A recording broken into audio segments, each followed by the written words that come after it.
अगर किन्हीं मुद्दों की बात करें, किन मुद्दों के साथ बीजेपी उतर रही है?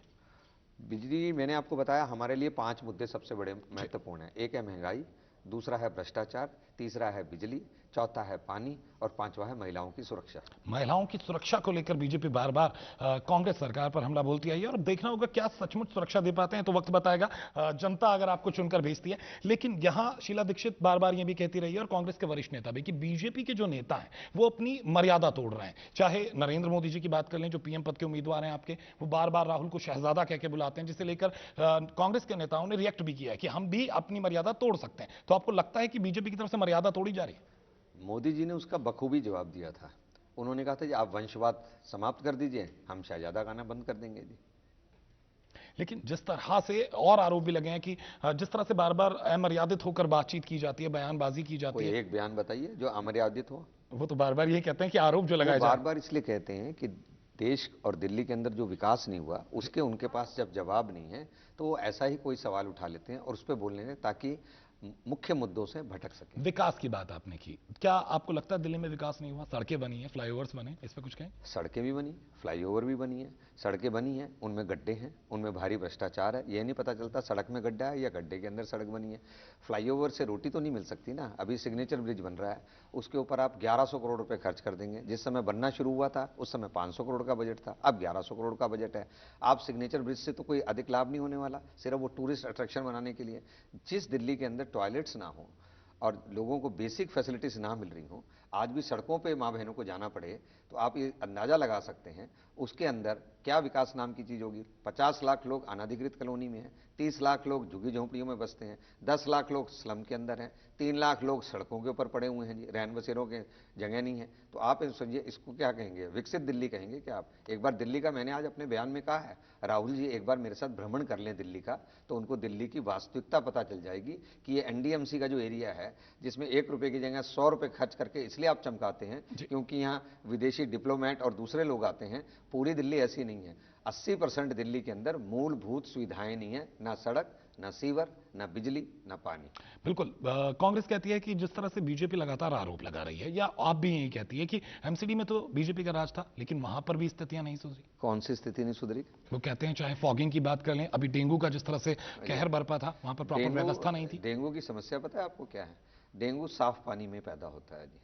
और हमारे यहाँ जब आधी दिल्ली के अंदर पानी नहीं आता, तो गरीब और मध्यम वर्गीय आदमी जो हैं वो पानी को स्टोर करते हैं 3-3 4-4 दिन तक। जी। तो फिर अगर पानी नहीं आएगा तो पानी स्टोर किया जाएगा, और स्टोर किया जाएगा तो मच्छर हो सकता है। एमसीडी जो उपाय उठा सकती थी उन्होंने सारे ऊपर उठाए हैं जी। लेकिन भ्रष्टाचार के बहुत सारे मामले एमसीडी में भी निकल कर सामने कौन आए। सा निकल के आया? उसके लिए इस सरकार ने क्या किया? एमसीडी के तीनों कमिश्नर्स की अपॉइंटमेंट दिल्ली सरकार करती है। उन तीनों कमिश्नर के ऊपर जो है वो भी दिल्ली सरकार अपॉइंट करती है। उसके ऊपर जो एलजी है वो भी केंद्र में कांग्रेस की सरकार करती है। तो एमसीडी के ऊपर भी वर्चुअली जो सारी पावर्स हैं वो कमिश्नर के पास हैं। अभी आपने देखा होगा कमिश्नर ने पिछले दिनों हमारे कहने के बावजूद पेंशन्स रोक दी, गरीब आदमियों की, विधवाओं की, बुजुर्ग आदमियों की पेंशनें रोक दी। किसके इशारे के ऊपर रोकी थी? ये बात मैंने मीडिया के अंदर कही थी। बिल्कुल। बार बार बीजेपी की तरफ से कहा गया, जिस तरह से तोड़ दिया गया, 3 हिस्से कर दिए गए एमसीडी के, उससे वो खुश नहीं है। तो क्या अगर बीजेपी सत्ता में आती है तो एक और बदलाव? अभी तो मैं ये नहीं कह सकता कि बदलाव होगा या नहीं होगा, किंतु अगर तीनों कॉरपोरेशन रहती हैं तो उसके अंदर कम से कम ये जरूर होगा कि सरकार का और कॉरपोरेशन का तालमेल जो है वो बिल्कुल ठीक होगा। अभी तो मुख्यमंत्री शीला दीक्षित जो हैं वो इन तीनों कॉरपोरेशन को मारने के अंदर लगी हैं ताकि एमसीडी बदनाम हो और बीजेपी को इसका नुकसान हो। बीजेपी को इसका नुकसान हो। लेकिन अगर हम दिल्ली में आपके तमाम मुद्दों की बात करें, अगर हम आपकी पानी की मुद्दे की बात करें, आप कहते हैं पानी की व्यवस्था बिल्कुल खराब है, तो कैसे बीजेपी कैसे सुधारेगी? हाँ, आप किसी भी मुद्दे पे मुझसे पूछिए कैसे सुधारेंगे तो मैं आपको बताऊंगा। सबसे बड़ी बात है पानी की समस्या। अभी ये लोग दावा करते हैं कि दिल्ली के अंदर 850 एमजीडी पानी है। अगर दिल्ली में 850 एमजीडी पानी है तो फिर दिल्ली में पानी की कमी नहीं है। असल में तो पानी का डिस्ट्रीब्यूशन की कमी है। जो वाटर मैनेजमेंट है वो नहीं हो पा रहा। वाटर ट्रीटमेंट प्लांट एक जगह है, पानी चाहिए दूसरे कॉर्नर के अंदर, जब वो दूसरे कॉर्नर के अंदर चाहिए वहां तक पाइपलाइन नहीं गई है तो वहां पानी वेस्ट हो रहा है। दूसरा, मुनक नहर से हम पानी लेके आएंगे। तीसरा, ये हम पानी का इक्वली डिस्ट्रीब्यूशन दिल्ली के अंदर करेंगे। और इसके अलावा चाहे वो यूपी हो और चाहे वो हरियाणा से, उनसे करार करके और ज्यादा पानी लेकर आएंगे अगर पानी की शॉर्टेज है। पर पानी की शॉर्टेज से ज्यादा वाटर मैनेजमेंट की ज्यादा समस्या है जी। लेकिन आप करार की बात करते हैं, करार की कोशिश जब कांग्रेस की, आपने खुद ही कहा कि दिल्ली में भी कांग्रेस की सरकार है और हरियाणा में भी, वहां करार नहीं हो पाया, आपको लगता है बीजेपी करार कर पाएगी? क्योंकि हरियाणा में उनकी सरकार है, इसलिए दबाव नहीं डालते उनके ऊपर, उनके खिलाफ डेमोस्ट्रेशन नहीं करते। हम तो हरियाणा की सरकार में हुड्डा साहब के हलक से पानी निकाल कर लाएंगे ना, क्योंकि हम इनको डर नहीं है। किंतु इनको ये डर है कि वहां कांग्रेस की सरकार है, इसलिए वो बदनाम हो जाएगी, इसलिए वो पानी छोड़ते नहीं है, ये मांगते नहीं है। आप कहते हैं 5 मुद्दे हैं, बिजली, पानी, जो व्यवस्थाएं हैं, चाहे वो महिलाओं की सुरक्षा है, इन मुद्दों के अलावा क्या मुख्य मुद्दे, जो मुद्दे देश की चीज से जुड़े हैं, चाहे वो नरेंद्र मोदी वर्सेस राहुल गांधी वाले मुद्दे हों या इसके अलावा भ्रष्टाचार के मुद्दे हों, दिल्ली में असर डाल पाएंगे जनता पे? क्यों नहीं डाल पाएंगे जी? देश में दिल्ली भी तो आती है, और दिल्ली के अंदर भी तो वही भ्रष्टाचार, चाहे वो 2G का हो, चाहे वो कोयला जी का हो, चाहे वो कॉमनवेल्थ गेम्स का हो, वो सारे के सारे यहाँ भी तो लागू होते हैं जी। यहाँ भी तो जनता देखती है कि कांग्रेस के राज में कितना भ्रष्टाचार हुआ है। मैं एनडीए की सरकार में मंत्री था, हमारे ऊपर तो कोई आरोप नहीं थे, और उस समय महंगाई वाजपेयी जी ने ऐसे काबू करके रखी हुई थी।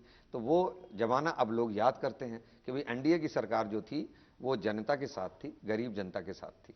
लेकिन अगर हम बात करें, एक आम आदमी दिल्ली का, अपने इलाके में रहने वाला, अपने घर की नाली, अपने घर का पानी, अपने घर की बिजली और छोटी छोटी समस्याओं से जूझता है, उसे इस बात से बहुत ज्यादा फर्क नहीं पड़ता कि नरेंद्र मोदी एक रैली करके क्या बयान देने वाले हैं या राहुल गांधी अगर आएंगे तो क्या करेंगे। उसे अपनी समस्याओं का समाधान चाहिए, वो बहुत ज्यादा ब्रॉडवे में नहीं जाता। वो जब रैलियों में जाता है ना, तो वो समस्याओं का समाधान सुनने के लिए लेकिन जाता है। रैलियों में बहुत सारे ये आरोप भी लगे हैं कि लोग जाते नहीं है, बुलाए जाते हैं, तो इस चीज अगर को आप अगर हम अलग समझिए, लाए और बुलाए जाते हैं, 10,000 लोग हो सकते हैं, 20,000 हो सकते हैं, 5-5 लाख लोग जो हैं वो लाए बुलाए नहीं जाते, वो लोग खुद जाते हैं। जो आकर्षण है वो अलग किस्म का है। वो आकर्षण इसलिए है कि आज मोदी जी पे लोगों को विश्वास है ये, कि अगर मोदी जी कह देंगे मैं देश से आतंकवाद समाप्त कर दूंगा, तो लोग उस पर विश्वास करते हैं। मोदी जी कहेंगे मैं देश के अंदर से घूसखोरी और रिश्वत खत्म कर दूंगा, वो उस पर विश्वास करते हैं।